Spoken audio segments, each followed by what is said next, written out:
তিমি এবং ডলফিন স্তন্যপায়ী প্রাণী যারা নিখুঁতভাবে পানিতে নিজেদের মানিয়ে নিতে পারে। অন্য মাছের মতো কানকো দিয়ে নয়, আমাদের মতো ফুসফুস দিয়ে শ্বাস নেয়। কাজেই নিঃশ্বাসের বাতাস জমিয়ে রাখতে তাদের নিয়মিত পানির ওপরে উঠতে হয়।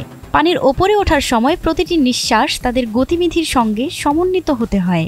আর এসব কারণে তিমি ও তিমি জাতীয় প্রাণীরা উন্নত নিদ্রা কৌশল আয়ত্ত করেছে। ডলফিন সহ অনেক সামুদ্রিক স্তন্যপায়ী প্রজাতি যখন ঘুমায় তখন তাদের মস্তিষ্কের কেবল অর্ধেক অংশ নিষ্ক্রিয় থাকে। নিয়মিত বিরতিতে শ্বাস নিতে ওপরে ওঠার কথা মনে করিয়ে দেওয়ার জন্য বাকি অংশটা জেগে থাকে। শুধু তাই নয়, তারা একটি চোখ খোলা রাখে। সাধারণত মস্তিষ্কের যে অংশ জাগ্রত থাকে তার বিপরীত দিকের চোখটা।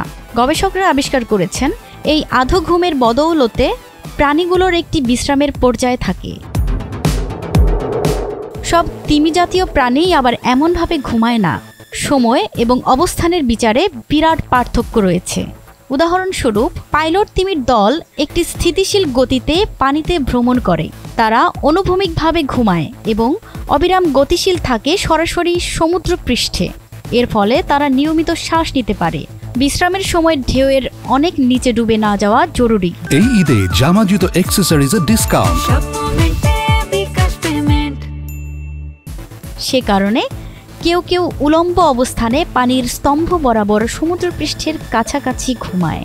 এর ফলে শ্বাস নেওয়ার জন্য তাদের ওপরে ওঠা সহজ হয়।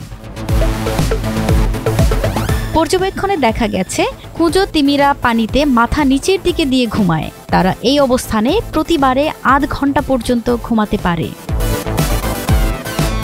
প্রতিমা সরকার, এনটিভি অনলাইন।